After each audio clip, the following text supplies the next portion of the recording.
안녕하세요. 연애버릇 여름까지 달코치입니다. 반갑습니다. 회피적 성향의 특징에 대해서 말씀을 드릴 텐데 우선 다른 성격 장애와도 유사한 점 또는 중복되는 부분이 있다는 점 말씀을 드리고 시작을 할게요. 그리고 해당 사항 몇 가지만으로 이렇게 상대를 평가하거나 또 진단하는 것은 위험하다라는 말씀도 드리고요. 단지 나 자신을 한번 돌아볼 수 있는 그런 기회로 삼아 주셨으면 해요. 또 누구나 가지고 있는 성향이기도 합니다.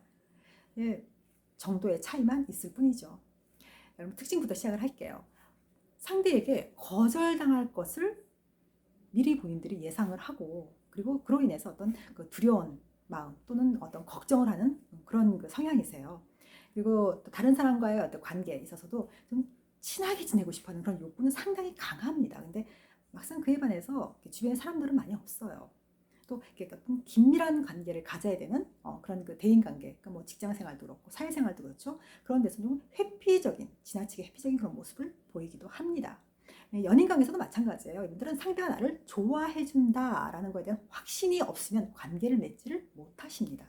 그러니까 어떤 그 확률이 좀 있는, 좀 승산이 있는 대상에게만 이분들이 대시를 하거나 미끼를 던지죠. 그래서 이게 또 좀 이렇게 짧은 연애를 이렇게 반복하시는 분들이 있으시죠. 네, 그런 분들 보게 되면은 침소봉대라는 표현을 쓰기도 하는데 상대가 보이는 어떤 작은 행동, 어떤 그런 작은 어떤 표현 이런 거에 있어서도 이분들은 좀 확대 해석을 해서 받아들이는 경향이 있어요. 그러니까 예를 들면 그런 겁니다. 전화를 했는데 안 받아.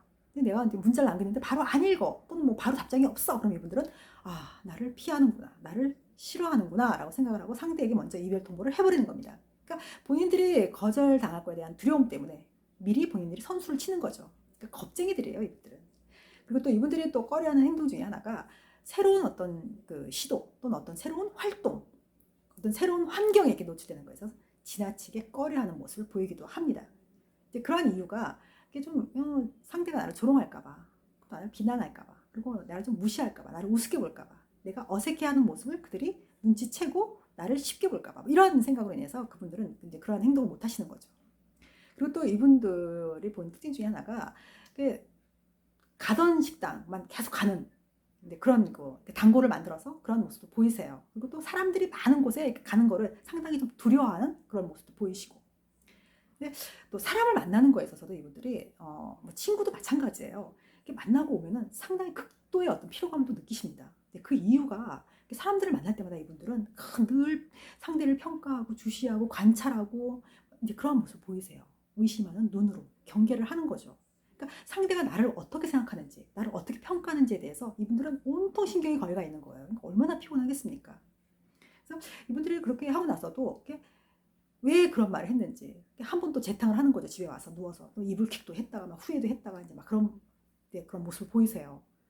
근데 사회생활 하다 보면은 그런 상황에 이렇게 노출될 때가 또 있지 않습니까? 또 그런 그 참여를 해야 되는 부분도 있고. 근데 그러한 게 이제 본인들은 이제 피곤함도 느끼고 그런 것 때문에 본인들이 그 자리를 또 꺼려하게 되고 그러다 보니까 점점 그런 자리를 본인들이 이제 피하게 되는 거죠. 그러다 보면 스스로가 사회적으로 고립된 생활을 자처하게 되는 거죠.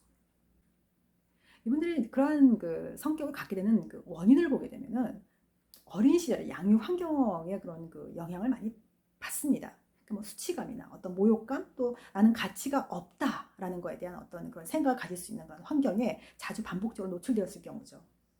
그리고 또 이분들이 그 대인 관계에 있어서 본인의 어떤 그런 그 대처하는 그런 그 모습을 또 보게 되면은 본인들이 그렇게 상대와 이렇게 친하고 싶어 하는 그런 욕구를 계속 억제해 오잖아요. 그러니까 뭔가 그런 욕구를. 근데 그런 억제된 욕구가 이분들은 이렇게 분노 감정으로 자주 표현이 됩니다. 그러다 보니까 좀 분노감을 좀 쉽게 표현을 하고 또 이렇게 분노감을 표현할 때는 이렇게 직접적으로 이렇게 하는 게 아니라 이렇게 수동 공격적인 그런 그 모습을 많이 보이시죠. 그러니까 애둘러서 한다거나 다른 대상에게 한다거나 그런 모습. 그리고 또 이렇게 친숙한 관계에 있어서는 이렇게 학대적인 그런 모습도 보이시고 또 이분들이 좀 미숙한 그런 아이 같은 그런 모습을 보이는 때가 본인이 좋아하는 그런 대상에게 있어서도 이분들은 그러니까 직접적으로 이렇게 좋아하는 그런 감정 표현을 못 하세요, 이분들은. 그러다 보니까 본인은 본인의 마음이 들킬까봐 겁나서 본인의 마음과 반대되는 행동으로 상대를 상당히 냉정하게 대한다거나 오히려 또 좀 못되게 군다거나 이제 그런 모습을 보이시죠. 그러니까 그게 들켜서 거절당할까봐 그런 마음 때문에 이제 그렇게 행동을 하시는 겁니다. 그리고 또 이분들 같은 경우는 대인관계에 있어서 상대에게 좀 지나치게 수능적이거나 이렇게 좀 끌려가는 듯한 그런 모습도 많이 보이시죠. 그러니까 상대가 나한테 어떤 요구를 했을 때 내가 거절을 하면 상대가 나를 싫어할까 봐 그런 두려운 마음에서 그러시고, 그리고 또 갈등 상황에 있어서도 연인 관계에서도 마찬가지예요. 이분들은 어떤 대화로 문제를 해결하지 못합니다. 근데 어떤 문제가 딱 생기게 되면 이분들은 잠수를 타버린다거나 아니면 그 자리를 박차고 뛰어나가 버린다거나 이런 모습을 보이시죠. 예를 들면 제가 이런 걸 말씀드릴 수 있는 게, 연인과의 관계에서 이렇게 어디 가다가 상대가 다른 사람과 어떻게 싸움이 벌어졌어요. 그럴 때 이분들은 가만히 서보고 있습니다. 아무 말도 안 해요, 이분들이. 근데 그 상황에서 그분들의 머릿속은 하얗습니다.